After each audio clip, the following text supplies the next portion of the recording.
It's been a beautiful day outside today, and it's the warmest one of the year yet. Suddenly, spray parks, picnic grounds, and outdoor patios are very popular in Lethbridge. As warm as it is here, the hotspot in Alberta is Vegreville at 30.1 degrees. Over 24 communities across the province set new record highs today. Coming up, Dory will tell us just how hot it got in the sunny south. But first, today on the CTV News at 5.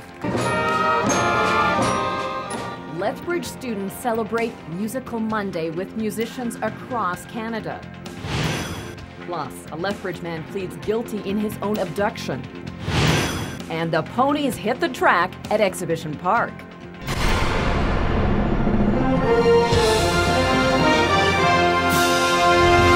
CTV News with Jackie Scantlebury.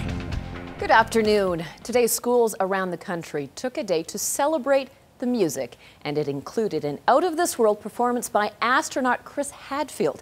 Jeanette Rocher reports on how Lethbridge celebrated.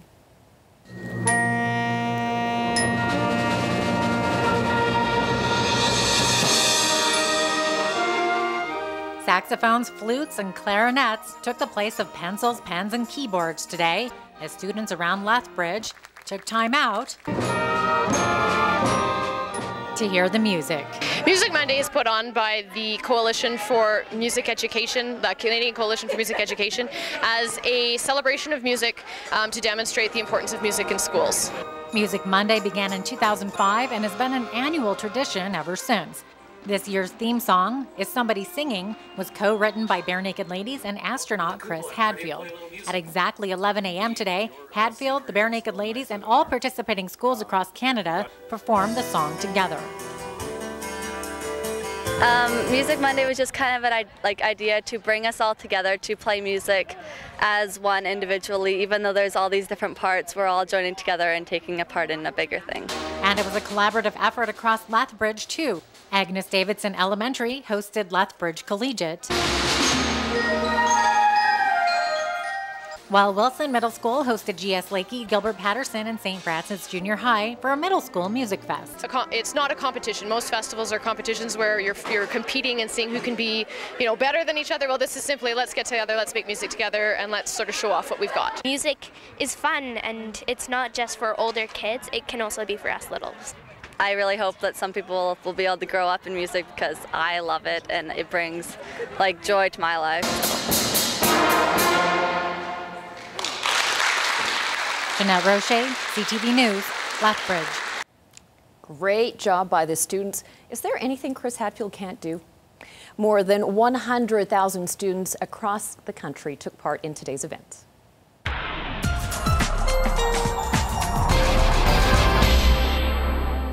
Okay, if you have this week off, we are very jealous of you right now, and you shouldn't be inside at this moment. Yeah, exactly. And we've actually had one of our viewers put on Facebook that she actually had this week off. So, yeah, must be nice. Really nice temperatures to enjoy. And I'm glad she has the week off to enjoy it and get outside. But yeah, for the rest of us, make sure you eat your lunch outside and have your coffee breaks outside so you can enjoy it and get out for a walk during the evening hours. Some very nice conditions. I'll tell you all about it in a couple of minutes. Good ideas. Thanks, Dory. A young Lethbridge dad has admitted to faking his own disappearance. 25-year-old Matthew Robillard was reported missing after he failed to show up for work in Picture Butte in January. Police and volunteers launched a massive search. Robillard showed up 3 days later in a Calgary hotel claiming he'd been abducted. But police said that he actually beat himself up and smashed the windows of his vehicle to make it look like a kidnapping to cover a significant financial loss. Robillard was charged with public mischief. Today, his lawyer pleaded guilty to the charge on his behalf. Robillard wasn't in court. He'll be sentenced June the 27th. A bizarre and disturbing story coming out of Taber. A 16-year-old teenage boy is facing several charges after an alleged robbery at a fitness center. Several people noticed items missing from their lockers in the Aquafin change room and confronted a youth who was acting suspiciously. The teen fled after showing that he was armed with a pistol. Now, police then received a 911 call from a woman who said a young person with a gun had forced her and a male companion to sit with him on a park bench. Officers located the teen near the cenotaph in Tabor and then took him into custody. He was found to be in possession of stolen property and a BB gun air pistol. He is now charged with robbery, extortion, possession of a dangerous weapon, and has been released on a number of conditions. Meanwhile, a 29-year-old Lethbridge man is facing charges after a 30-year-old city man was repeatedly hit in the face and head with a metal bar, believed to be a crowbar. It happened over the weekend at the intersection of 2A Avenue and Stafford Drive North. The victim was treated for cuts to his face and scalp and then released from hospital. Barry Joel Sousay is charged with assault with a weapon, assault causing bodily harm, as well as possession of a weapon dangerous to the public. Police believe that speed and alcohol were factors in a crash where a vehicle smashed into a Lethbridge home. It happened around 8:30 Saturday night.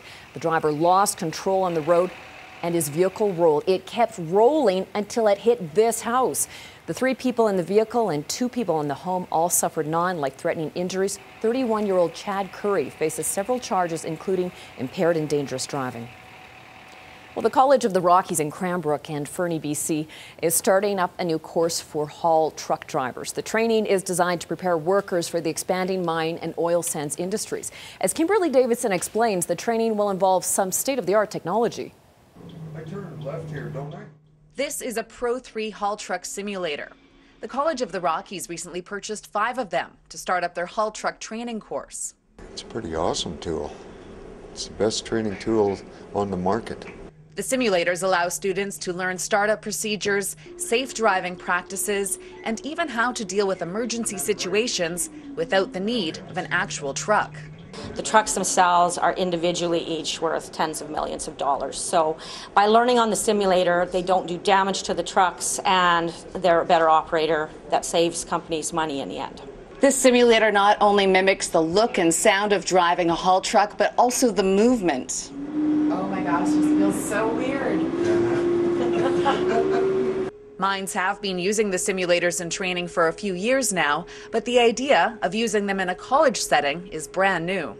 They can train them themselves at a great expense, and I think this is going to save them a lot of time in onboarding new employees and working closely with the recruiting offices. I believe that they're going to, within a year, place preference on our grads. The Mining Association of BC is projecting the need for thousands of haul truck and heavy equipment operators in the next decade. And with Teck Coal, the main employer in the Elk Valley, running the program here just makes sense. I think so, yeah. Especially for the mines, you get somebody trained up here. Now when they enter the mine environment, they've got the basic ideas how to operate these big trucks. The 4-week courses are set to start up in June, and there is already a wait list of interested applicants. Kimberly Davidson, CTV News, Fernie. The college purchased the 5 simulators for $7 million. Firefighters from Lethbridge and across Alberta gathered over the weekend to pay tribute to a fallen friend.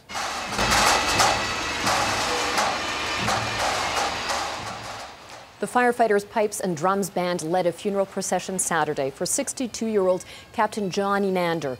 The 33-year-old veteran of the Lethbridge Fire Department died on April 28th, about 6 months after being diagnosed with cancer. His death is considered to be in the line of duty because his illness was related to work as a firefighter. Firefighters are at a much higher risk of getting cancer because of exposure to smoke, chemicals, and exhaust.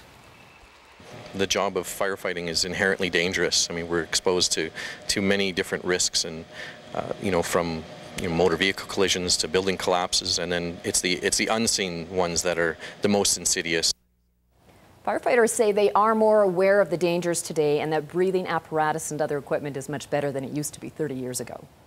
And there was another touching tribute held over the city in the weekend, this one to honor a local motorcycle enthusiast.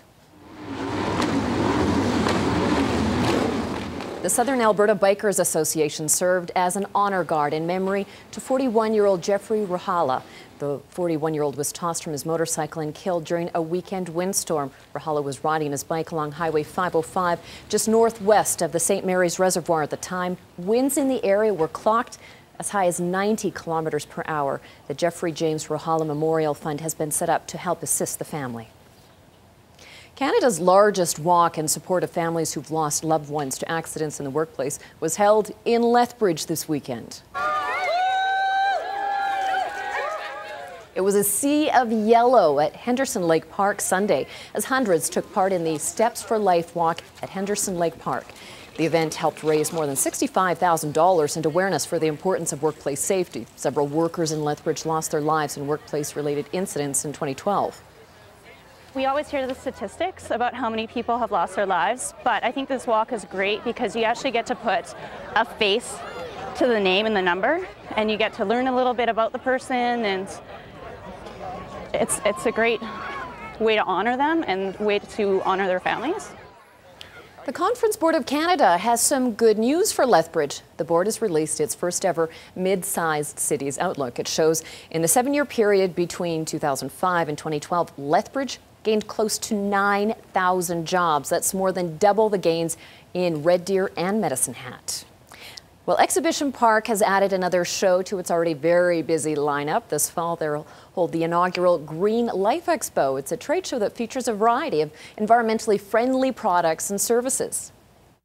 We've had exhibitor demand too, and there seems to be an appetite for a Green Life Expo in southern Alberta. So Saturday, October 19th, and we announced it today, of course, and we'll go from there. But there does seem to be an appetite for more information about green living. The show is slated to go on October the 19th at Exhibition Park. Supporters of a new skate park in Lethbridge are already gearing up for a busy summer. They're planning to hold a number of events in the coming months to raise money for the $645,000 skate park, which will be built south of Henderson Arena. SLP Industries has helped to kick-start the venture with a $100,000 sponsorship agreement.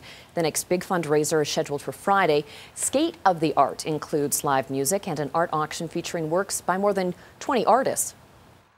It's going to be a great facility, and we're looking forward to seeing the shovels actually get in the ground and the concrete start getting placed, and ultimately seeing the kids out here having a great time. Being right beside the pool and the park and stuff, you're going to have families that can come down here with kids that want to go swimming, with kids that want to skateboard, with parents that want to walk the park. It's just a perfect location. The Skate of the Art event goes Friday at the Southern Alberta Art Gallery. The Rocky Mountain Cloggers are celebrating a golden trip south of the border. Here they are in action. 18 girls collected more than 30 medals from a recent competition in Utah. The Cloggers held a fundraising dance performance this weekend to help raise money for their next big trip. And hundreds came out to celebrate Free Comic Book Day. That's right, since 2002, the first Saturday in May marks Free Comic Book Day, where stores across North America help bring in new readers by providing them with free books. In Lethbridge, Kapow Comics, Cards and Games had up to 60 free titles up for grabs. Owners say geek pop culture continues to grow with movies like The Avengers and television shows like The Big Bang Theory. Geek culture is very popular now. You know, comics kind of went out in the mid-90s. They just kind of vanished off shelves at Max, or 7-Elevens. That's where you'd get them. You wouldn't really see comic book shops like we have now.